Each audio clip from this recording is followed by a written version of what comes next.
स्वागत है आपका आपके अपने YouTube channel the queen of science में। तो आज की इस वीडियो में हम लोग class 12th mathematics chapter number 4 determinant के लास्ट टॉपिक को डिस्कस करने जा रहे हैं। इसके बाद आपका ये चैप्टर कंप्लीट हो जाता है। इसके बाद फिर आप न्यूमेरिकल्स करेंगे जो आपको बुक्स में मिल जाते हैं।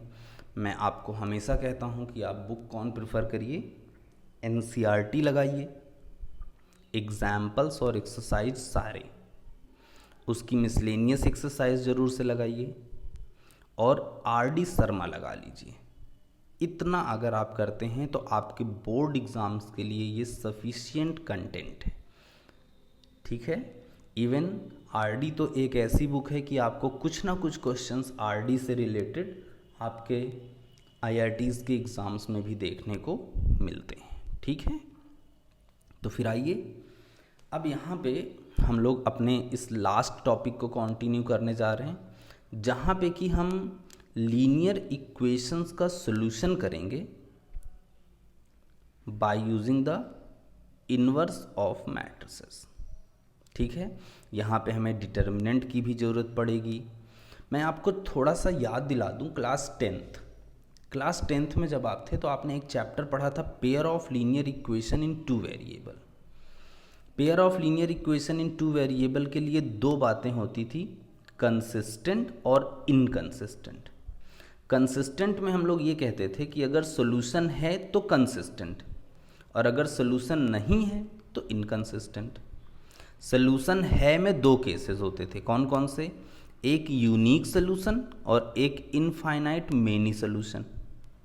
और सॉल्यूशन ना होने में सिर्फ एक कंडीशन होता था, नो सॉल्यूशन। यूनिक सॉल्यूशन में लाइंस हमारी इंटरसेक्ट करती थी, इनफाइनाइट मेनी सॉल्यूशन में लाइन हमारी कोइंसाइड कर जाती थी, और नो सॉल्यूशन में लाइन हमारी पैरेलल रहती थी। ठीक है। तो यहाँ पे भी क्योंकि ये लीनियर इक्वेशंस की ही बात है तो ऑब्वियस सी बात है कि यहाँ पे भी लाइन है, लेकिन यहाँ पे लाइन दो तरीके की हैं, एक 2 डायमेंशन की और एक 3 डायमेंशन की। मतलब कि एक ऐसा होगा जिनमें सिर्फ x और y मिलेगा, और एक ऐसा मिलेगा जिनमें x, y और z मिलेगा। ठीक है। तो जब वहाँ पे इक्वेशंस को सॉल्व करने के लिए कहा जाता था तो हम क्या करते थे? हम बड़े आराम से या तो एलिमिनेशन मेथड लगाते थे, या सब्स्टिट्यूशन मेथड लगाते थे, या फिर क्रॉस मल्टीप्लिकेशन लगाते थे और सॉल्व करके x, y की वैल्यू कैलकुलेट कर लेते थे। इवन अगर आपने RD शर्मा पढ़ी रही होगी क्लास 10th में, तो वहाँ पे 2-3 क्वेश्चंस ऐसे थे जिनमें जेड वाले भी क्वेश्चंस थे कि 3 इक्वेशंस रहा करते थे और सॉल्व करके हमें x, y और z की वैल्यू निकालनी रहती थी। तो पहले हम उन तीनों इक्वेशन को दो नई इक्वेशंस में कन्वर्ट करते थे, जिसमें से कि हम z रिमूव करते थे और x और y के टर्म्स में बचते थे वेरिएबल्स। x, y सॉल्व करके फिर x, y की वैल्यू किसी पहली इक्वेशन में रखते थे तो z आ जाता था। तो वो सॉल्व करने का एक तरीका था हमारे पास। लेकिन यहाँ पे आपको सिस्टम ऑफ इक्वेशन देगा और बहुत क्लियर कहेगा कि बाय यूजिंग द डिटर्मिनेंट या by using the inverse of matrix आप इसको सॉल्व करिए। ठीक है। तो कंसिस्टेंट और इनकंसिस्टेंट आपको क्लियर हो गया होगा, मैंने लिख भी रखा है कि a system of equation is said to be consistent if its solution one or more exist. Inconsistent, a system of equation is said to be inconsistent if its solution does not exist. ये सारी बातें हो चुकी हैं। एक और चीज़ जो कि यहाँ पे मैंने नोट करके लिखा है कि आपके कोर्स में यूनिक सॉल्यूशन वाले जो लीनियर इक्वेशंस होते हैं उन्हीं के क्वेश्चंस रखे गए हैं। इनफाइनाइट मेनी सॉल्यूशन और नो सॉल्यूशन को सॉल्व करने वाले क्वेश्चंस नहीं हैं। ठीक है। हाँ, कंसिस्टेंट और इनकंसिस्टेंट बताना ये आपके कोर्स में है। आपको सिस्टम ऑफ लीनियर इक्वेशन दे करके ये पूछा जा सकता है कि कंसिस्टेंट है या इनकंसिस्टेंट है। लेकिन अगर इनकंसिस्टेंट है या कंसिस्टेंट में ही इनफाइनाइट मेनी सॉल्यूशन वाला है तो वहाँ पे फिर हमें क्वेश्चन सॉल्व करने का यहाँ पे नहीं है आपके कोर्स में, सिर्फ यूनिक सॉल्यूशन आपके कोर्स में है। ठीक है। देखिए कैसे होता है ये। यहाँ पे लिखा है solution of system of linear equation using inverse of a matrix. यहाँ पे देखिए मैंने यहाँ पे एक्स वाई जेड वाले लिए हैं, a1x plus b1y plus c1z is equals to d1, a2x plus b2y plus c2z is equals to d2, a3x plus b3y plus c3z is equals to d3, जिसे कि मैट्रिक्स के form में कैसे लिखा जा सकता है। पहले मैट्रिक्स में हमने एक्स वाई और जेड के कोफिशिएंट्स को लिखा, दूसरी मैट्रिक्स में हमने एक्स वाई जेड को लिखा, और फिर इक्वल के बाद हम एक मैट्रिक्स लिखेंगे जहाँ पे कि हम जो ये d1 d2 d3 है इनको लिख देंगे। ठीक है, तो पहली मैट्रिक्स में हमने एक्स वाई जेड के कोफिशिएंट्स को उसी सिस्टमैटिक मैनर में लिखा जैसे कि इक्वेशंस हैं, a1 b1 c1, फिर दूसरी से a2 b2 c2, फिर तीसरी इक्वेशन से a3 b3 c3। इस सिस्टम को नहीं ब्रेक करना, अगर आपने सिस्टम को ब्रेक कर दिया तो प्रॉब्लम हो जाएगी आपके लिए। फिर यहाँ पे हमने एक और मैट्रिक्स लगाया, पहले x फिर y और फिर उसके नीचे z, और फिर उसके आगे एक और मैट्रिक्स इक्वल करके लगाया d1 d2 d3 जो भी कांस्टेंट दिए रहेंगे, और इस चीज़ को हम a into X equals to B का रिप्रेजेंटेशन देते हैं। मैट्रिसेस को एक नोटेशन दिया जाता है ना कैपिटल लेटर में, तो ये जो आपका आया मैट्रिक्स इसको हमने कैपिटल ए बोला, ये एक्स वाई जेड वाली जो मैट्रिक्स आई इसको हमने कैपिटल एक्स नाम दिया, और जो ये लास्ट में कांस्टेंट की मैट्रिक्स आई इसको हमने कैपिटल बी नेमिंग कर दी। ठीक है, तो ये हो गया a x is equals to b. Clear.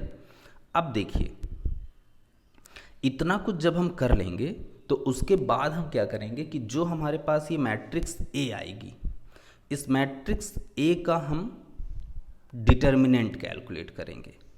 ठीक है, और वो डिटर्मिनेंट अगर हमारा नॉट इक्वल्स टू 0 आता है तो फिर हमारे पास ए मतलब कि मैट्रिक्स हमारी नॉन सिंगुलर हो गई, और अगर मैट्रिक्स नॉन सिंगुलर हो गई तो फिर वो इन्वर्टिबल है, मतलब कि उसका इन्वर्स निकलना पॉसिबल है। और जब इन्वर्स निकलना पॉसिबल है तो हम पहले उसका फिर इन्वर्स मतलब ए इन्वर्स निकाल लेंगे।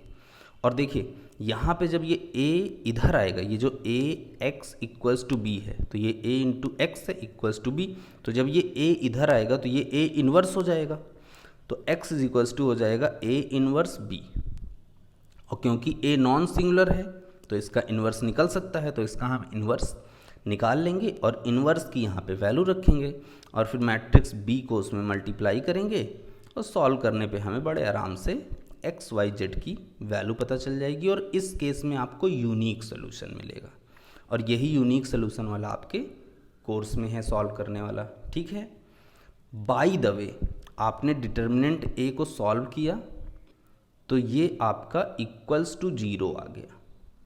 इक्वल्स टू 0 आ गया तो आप कहेंगे कि इसका मतलब कि यार ये तो सिंगुलर है हमारे पास, है कि नहीं, ये मैट्रिक्स हमारी कैसी है, सिंगुलर मैट्रिक्स है। तो फिर उस केस में हम क्या करेंगे, उस केस में अब आपको एक्स वाई जेड की जो मतलब सोल्यूशन करके जो वैल्यूज़ निकालनी है वो तो नहीं निकालना है। जब सिंगुलर हो गया तो इसका मतलब कि अब यूनिक सोल्यूशन नहीं मिलेगा। एक बात आप कंफर्म समझ लीजिए, इस केस में सिर्फ अब आप इतना बता सकते हैं कि सिस्टम जो है वो कंसिस्टेंट है या इनकंसिस्टेंट, क्योंकि जब ए नॉन सिंगुलर होगा तो वहाँ से यूनिक सोल्यूशन निकलेगा, और जब ए सिंगुलर होगा तो वहाँ पे या तो इनफाइनाइट मेनी सोल्यूशन होगा या नो सोल्यूशन होगा। तो अब यहाँ पे ये चेक करना पड़ेगा, ये देखना पड़ेगा कि इनफाइनाइट मेनी सोल्यूशन है या नो सोल्यूशन है। ठीक है, उसके लिए करना क्या है कि आपको adjoint of A multiplied by B calculate कर लेना है। ठीक है, क्या करना है, adjoint of A multiplied by B, मतलब कि जैसे ही आपका ए सिंगुलर आ गया, सिंगुलर समझ गए ना आप, ए की वैल्यू क्या हो गई, सिंगुलर, मतलब कि डिटर्मिनेंट ऑफ ए आपका हो गया 0। तो यहाँ पे एडजॉइंट ए कैलकुलेट किया हमने। एडजॉइंट कैलकुलेट करना आप जानते ही हैं कि कैसे एडजॉइंट हम कैलकुलेट करते हैं। एडजॉइंट क्या होता है, transpose of the cofactors, cofactors के मैट्रिक्स का ट्रांसपोज। फिर उसको मल्टीप्लाई कर दिया हमने मैट्रिक्स बी से, ये जो मैट्रिक्स बी कांस्टेंट वाली है। अब देखिए यहाँ पे अगर adjoint of A multiplied by B not equals to आया नल मैट्रिक्स, ये जीरो नहीं है, ये ओ है, null matrix, then solution does not exist and system of equation is inconsistent. ठीक, adjoint of A multiplied b अगर null matrix नहीं आ रहा है, not equals to the null matrix, तो सोल्यूशन एग्जिस्ट नहीं करेगा और सिस्टम ऑफ इक्वेशन जो है वो कैसा होगा, इनकंसिस्टेंट। बट अगर adjoint of A multiplied b equals to null matrix आ गया, तो यहाँ पे या तो ये कंसिस्टेंट होगा या तो इनकंसिस्टेंट होगा। ठीक है, क्योंकि इसके पास या तो फिर अब इनफाइनाइट मेनी सोल्यूशन हो सकते हैं या फिर नो सोल्यूशन हो सकते हैं। क्लियर हो गई मेरी बात? तो आप जो है कंसिस्टेंट और इनकंसिस्टेंट का डिस्कशन कहाँ से देंगे? मान लीजिए नॉन सिंगुलर आ गया, तब तो वो कंसिस्टेंट है, क्योंकि यूनिक सोल्यूशन है तो वो कंसिस्टेंट के केस में आएगा। बाय द वे सिंगुलर आ गया, तो सिंगुलर आने पे adjoint of A multiplied by g b ये not equals to null matrix आया, तो बड़े आराम से आप कह देंगे कि यार ये इनकंसिस्टेंट है। तो कंसिस्टेंसी चेक करने के लिए ये चीज़ें हो गई, कंसिस्टेंट और इनकंसिस्टेंट की बातें आप ऐसे बता देंगे। और सोल्यूशन किनका करना रहेगा? सिर्फ यूनिक सोल्यूशन वालों का। जहाँ पे आपका ए नॉन सिंगुलर आएगा उसी में सोल्यूशन करना है, जहाँ पे ए नॉन सिंगुलर नहीं आएगा उसमें आपको सोल्यूशन नहीं करना है, क्योंकि वो आपके कोर्स के बियॉन्ड है, तो उसकी हमें कोई बात ही नहीं करनी है। ठीक है, तो ये आपका system of linear equation by using the inverse of matrices का कैसे सॉल्यूशन करेंगे, ये एक कॉन्सेप्ट है। पूरा मैंने आपको कॉन्सेप्ट दिया कंसिस्टेंट इनकंसिस्टेंट का। इसके ऊपर हम लोग एक क्वेश्चन भी करेंगे और कुछ क्वेश्चंस आपको फिर अलग से प्रैक्टिस में भी करने पड़ेंगे। तो उस क्वेश्चन के लिए जो वीडियो है वो मैं आपको प्रोवाइड करूँगा। इसके बाद जो वीडियो अपलोड होगी वहाँ पे हम उस एक क्वेश्चन का सॉल्यूशन करेंगे सिस्टम ऑफ लीनियर इक्वेशन के लिए। ठीक है, you have to wait for the next video.